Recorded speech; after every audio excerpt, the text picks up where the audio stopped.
Hey YouTube, Peterbilt Knife Guy. Today we're going to be talking about the Milwaukee and the Lenox tradesmen's knives that they sell at like Home Depot and Ace and Lowe's and most hardware stores and stuff like that, and how they held up to the hard use tests that I put them on, and a couple other things. But first off, tomorrow I will put it in right now actually because I won't remember it. Check out Big J Knives and Boston Blade Reviews Happy Hour live chat tomorrow, 7/1/23, 6 p.m. Eastern Standard Time. So yeah, the Milwaukee and the Lenox. There's a lot of things that were very similar about these knives when I first got them.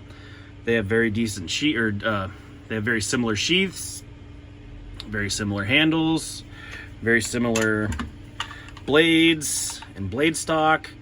And basically, when I first received these, I thought they were probably made in the same factory. I mean, other than some subtle differences like the exposed tang here versus this one's wrapped in plastic, and just, you know, a couple different grind lines. For the most part, if you had to ask me, I would just said these knives were made in the same factory. But after testing, something shocked me. First off, I liked this one better. I liked the look of it. It was sharper out of the box. It was just a better knife in my opinion. I hate the color red. I do love Milwaukee, but I don't like the color red. And this knife just didn't stand out to me. I don't know why this one did, but maybe because my old man was a butcher and all his knives had white handles, so who knows.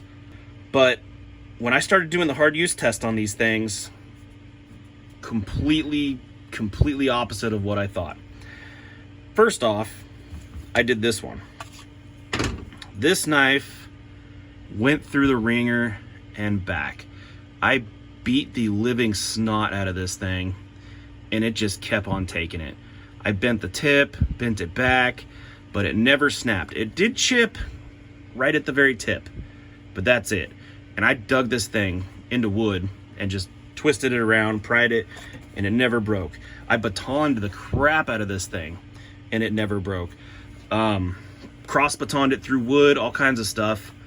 And this blade's, you know, it's beat to shit, but this could be reprofiled and almost look like it was brand new out of the box, you know, minus the damage that I've done to the plastics and stuff like that.